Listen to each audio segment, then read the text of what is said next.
Un fracaso no es siempre un error, puede ser simplemente lo mejor que se puede hacer en esa circunstancia. El verdadero error es dejar de intentarlo. Sean todos muy bienvenidos a nuestro canal.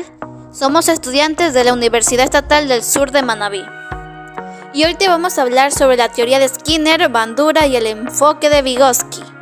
Te pedimos mucha atención porque son temas de mucha importancia que deberías saberlo. Burrus Frederick Skinner, el cual nació en 1904 y falleció en 1990, fue un importante psicólogo, inventor y escritor estadounidense, reconocido en todo el mundo por aportar rigor científico a la psicología. En 1938 escribió su primer estudio llamado La conducta de los organismos, un análisis experimental, el cual fue plasmado sobre todo papel, aquello que estudió hasta que en 1974 resumió su trabajo en una famosa obra llamada Sobre el conductismo. Skinner desarrolló su famosa teoría sobre el comportamiento humano y sus relaciones a estímulos externos, por medio de los cuales una conducta es reforzada con la intención de que se repita o sea exterminada de acuerdo a las consecuencias que el estímulo conlleve. La teoría de Skinner está basada en la idea de que los eventos relacionados con el aprendizaje cambian o modifican nuestro comportamiento y nuestra manera de actuar de acuerdo a ciertas circunstancias.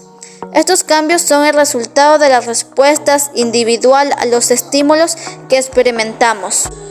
Refuerzo es la palabra clave que usa Skinner en su teoría conductista del impacto del estímulo positivo o negativo para eliminar o reforzar ciertos patrones de comportamiento. Skinner nos explica los fundamentos del análisis de la conducta y cómo sus experimentos con animales pueden extrapolarse a la terapia psicológica en humanos. El autor nos explica cómo se puede entender la psicología desde un punto de vista operante. El aporte del condicionamiento de Skinner a esta disciplina es muy importante. Añadió al principio de refuerzo el concepto de recompensa y definió el condicionamiento operante. Todo ello mediante experimentos como la famosa caja de Skinner. La caja de Skinner, oficialmente llamada cámara de condicionamiento operante, la caja de Skinner es uno de los inventos más conocidos en la historia de la psicología. Se creó con el objetivo de demostrar que se podía inducir y modificar el comportamiento de un animal. En un primer lugar, utilizó una rata mediante estímulos externos. La caja es uno de los pilares en los que se basa el ya conocido conductismo de Skinner. La caja tenía los siguientes elementos: 2 luces, un altavoz, un botón, suelo electrificado en algunos casos. El funcionamiento de la caja de Skinner: se introducía una rata dentro de la caja.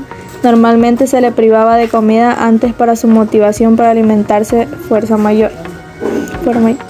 La rata experimenta en su nuevo entorno hasta que descubría el botón y lo presionaba. Automáticamente salía una unidad de comida del dispensador tras ser pulsado el botón. La rata, motivada para conseguir más comida, modificaba su conducta y aprendía rápidamente a pulsar el botón para recibir comida. El condicionamiento también podía darse por omisión de un estímulo negativo. En este caso se introducía a la rata dentro de la caja con el suelo electrificado. Si pulsaba el botón, la corriente dejaba de pasar por el suelo. De este modo la rata aprendía a pulsar el botón para dejar de sentir dolor. Teoría de Bandura. Albert Bandura es un psicólogo ucraniano-canadiense que ha destacado a lo largo de los años, gracias a su teoría del aprendizaje social, en el que se define que las personas tenemos una capacidad de aprender observando a un modelo o recibiendo instrucciones. Esta teoría también es conocida como teoría cognitista social. Hasta este momento se predomina que la teoría de los psicólogos conductistas, que definían la adquisición de las nuevas habilidades, era gracias a los esfuerzos de Bandura, intentando explicar sucesos inexplicables por dicha teoría predominante del momento, como el salto cualitativo de una sola vez que se desarrollaban con un sujeto que aprendía o otro. Y es que según Bandura, los psicólogos conductistas subestimaban la dimensión social del individuo. El contexto en el que nos encontramos nos conducía a mayor o menor grado de posible. Es decir, que esta teoría de aprendizaje social Bandura la define como la conducta humana y de gran aprendizaje es asociativo y no simbólico. Bandura define que las personas no responden solamente a estímulos de medio de manera automática, sino que también reflexiona y responde de una manera significativa. Un ejemplo que representa es un grupo de niños. Uno de ellos presenta una conducta agresiva y los otros solo observan. Que el que presenta la conducta puede ser reforzado o castigado y los que observan, tras haber evaluado internamente posteriormente, emiten esa conducta cuando tuvo una consecuencia positiva. Es por eso que se dice que los niños obtienen el aprendizaje por observación e imitación. Teoría observacional. El aprendizaje observacional ha demostrado que los seres humanos adquieren conductas nuevas sin un reforzado obvio y hasta cuando carecen de la oportunidad para aplicar el conocimiento. El único requisito para el aprendizaje puede ser que la persona observe a otro individuo o modelo llevar a cabo una determinada conducta. Más tarde, especialmente si el modelo recibió una recompensa visible por su ejecución, el que lo observó puede manifestar también la respuesta nueva cuando se le proporcione la oportunidad para hacerlo.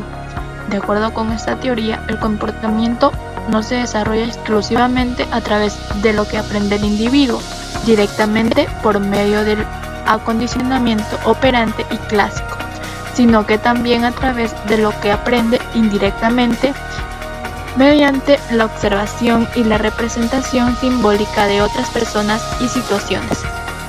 La teoría del aprendizaje social está basada en un modelo de aprendizaje denominado reciprocidad triádica del funcionamiento humano, el cual sostiene que el aprendizaje se produce por la determinación de tres elementos: factores personales, ambiente y conducta.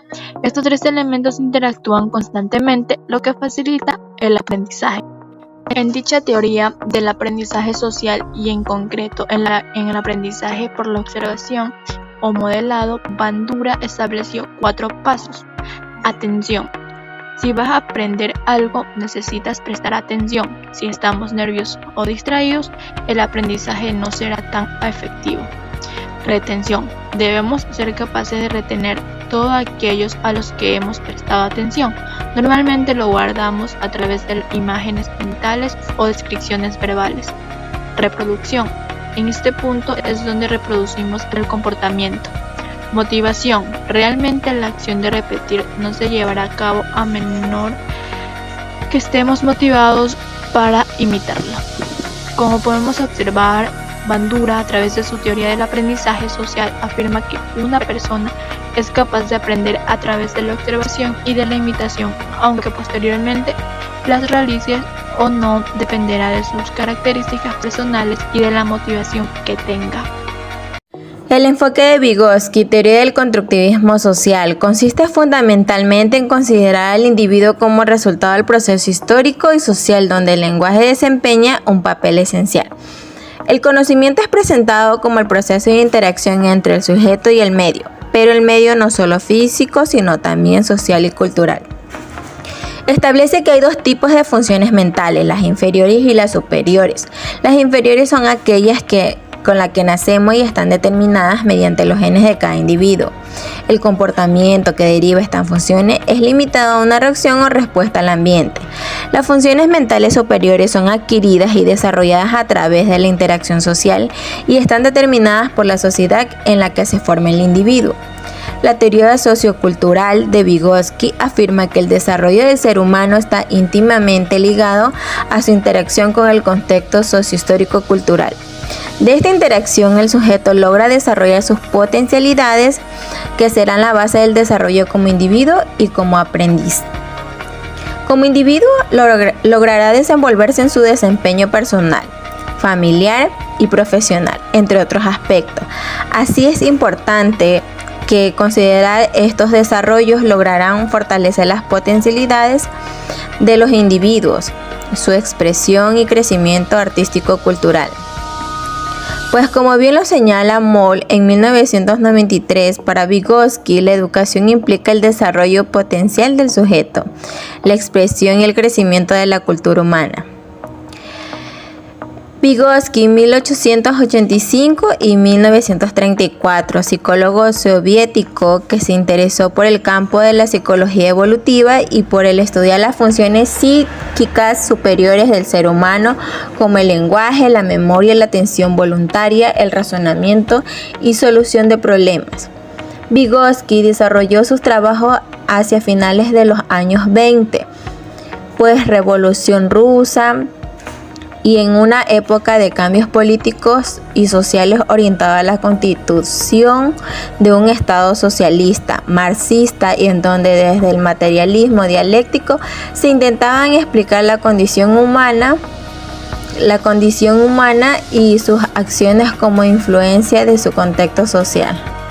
Para los seguidores del materialismo y de Marx, la materia se desarrolla y se origina a través de procesos. Estos procesos son impulsados por la dialecta, la misma que se origina en el pensamiento. Es así que la materia es en continuo cambio y evolución.